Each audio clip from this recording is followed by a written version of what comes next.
What's going on, guys? It's Karth, and today I'm going to be talking to you a little bit about WoW TBC compositions and how they might evolve over the course of the expansion, along with what each one might be utilized for.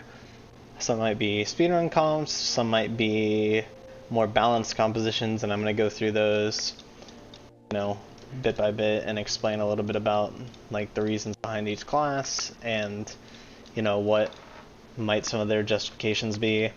Unfortunately, one of the shortcomings of TBC is that raid comps become very restrictive, and what you are able to play, kind of limits, kind of just gets locked in under certain groups.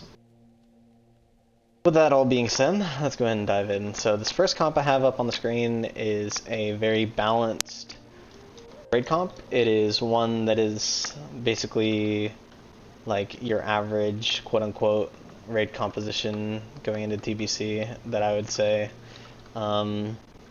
It tries to minimize anybody kind of getting in bad groups and stuff. There are still a couple that kind of get the short end of the stick, but unfortunately that kind of just is the reality of the expansion. This comp plays two physical groups, one like pseudo caster / healer group, and then one like kill group.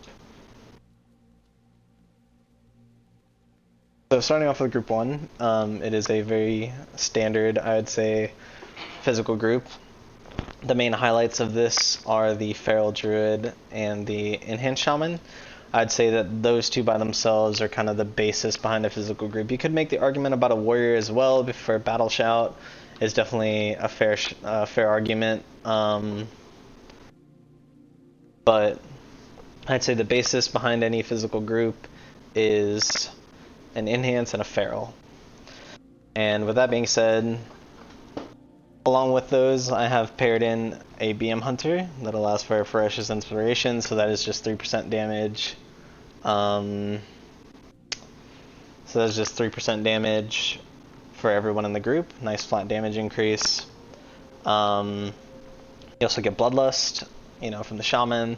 Battle Shout, obviously that benefits a lot. It also benefits the Hunter, which is a little less known fact, which is just that the Hunter the Hunter pet gets Battle Shout, which is super beneficial for it.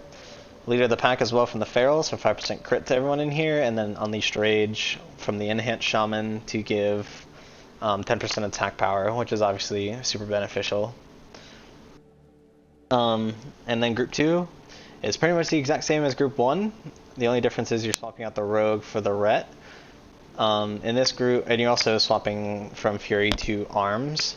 Some might not bring the arms warrior, as with this few physical DPS it might not make the most sense, but I think playing like this amount of physical DPS is perfectly fine to bring an arms warrior. The Ret Pally brings 2% damage to the group as well, I believe. Like, it's only listed here as Sanctity Aura, but there's also, like, I think a talent that gives 2% damage to everyone in the group. That's kind of the justification for that. And then you need 3 paladins in the raid to cover Kings, Might, and Salve, or instead of Might you can play Wisdom for the casters. Group 3 is a very standard Warlock group. You can take this group from day 1 to the end. There will be changes, as you will see in the other 2 comps, to this standard group 3, but I'd say that triple Warlock, Boomy, Ellie Shaman is like kind of bread and butter, easy to build caster Warlock group. And then group 4 gets a little bit trickier. So the reason that the Arcane Mage is paired here with some healers is for Vamp Touch from the Shadow Priest. Vamp Touch will give everyone in the group 5% of all shadow damage that the Shadow Priest does will be converted to mana for the group. So obviously, the healers are going to benefit from that, from just mana regen, but then the Arcane Mage is super reliant on mana just based on like how Arcane Blast functions and stuff like that. Okay. That's the reasoning behind this group.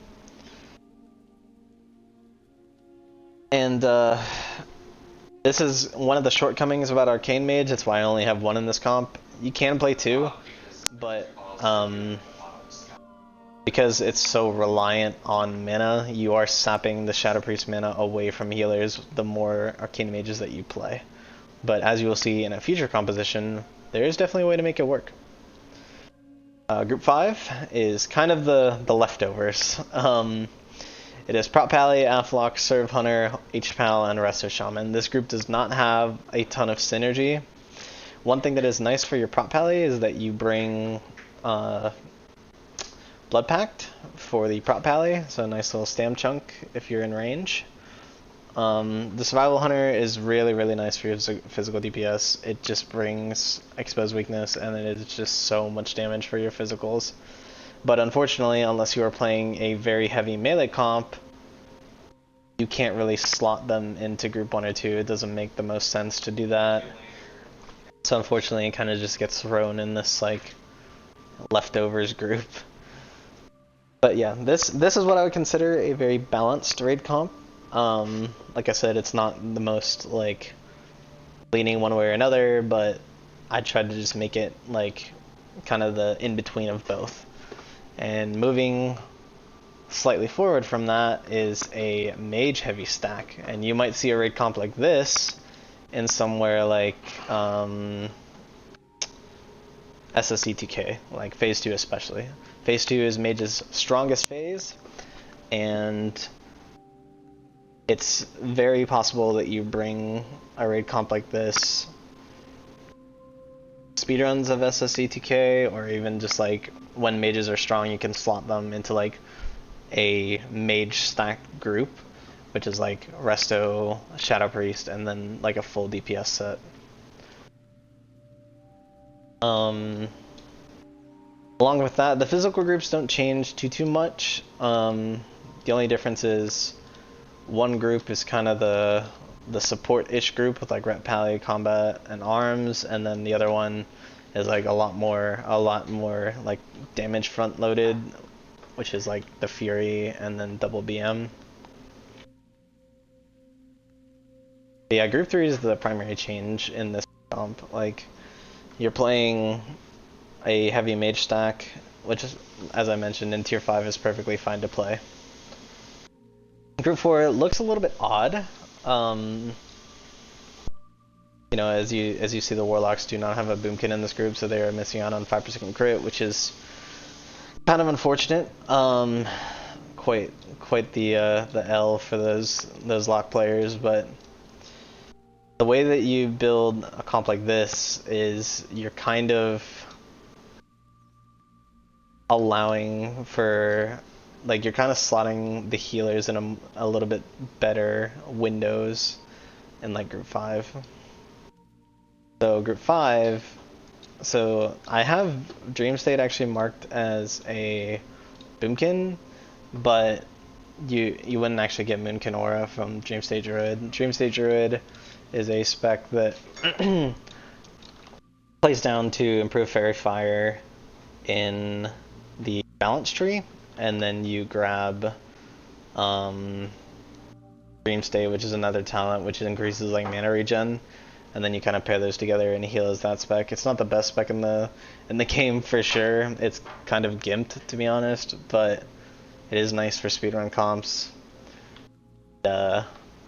And that's kind of the story with that. But this is a very feasible SSE 2K comp, especially if you've got good committed mage players.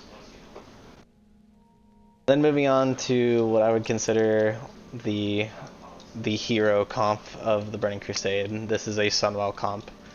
Now, unfortunately, this comp does not play every class in the game. This comp drops the Rogue, but I mean, I honestly think that it's a fine solution. Like, unfortunately, Rogue just kind of falls through compared to Warriors, especially in Sunwell, which is a little bit odd to say because Rogues scale, but Warriors are just so good. So playing a comp like this, you'll notice that I'm playing 5 Warlocks in this comp, and 1 Mage. Warlock in Sunwell is still a very, very solid pick, and because of the haste that it provides, you are able to, or the haste that it has, you are able to kind of juice like trash damage super heavily. But that is the primary role of warlocks throughout the course of TBC, to be honest. Like, their single target is good, but their trash damage is like what you bring them for in speedruns, especially.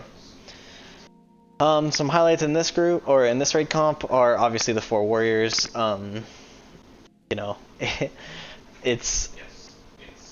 I think it's kind of an overused joke at this point in TBC of like, oh, warriors aren't that good in TBC. Like, I started to hear that recently in Anniversary, and I can't believe that we're going through this song and dance again.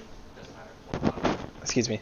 But guys, if you have any real knowledge of how TBC goes, you'll know that like warrior is completely fine. It's very solid, it brings good damage, it's great on cleave, and then obviously like if you get glaives, it just kind of accelerates that even more.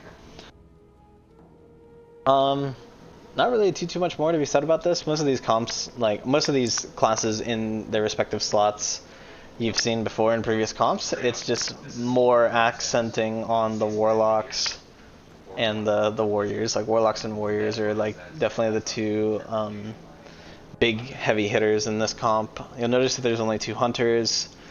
In more balanced raids, like non-speedrun raids, you'll probably see like 1 less fury warrior and 1 more hunter.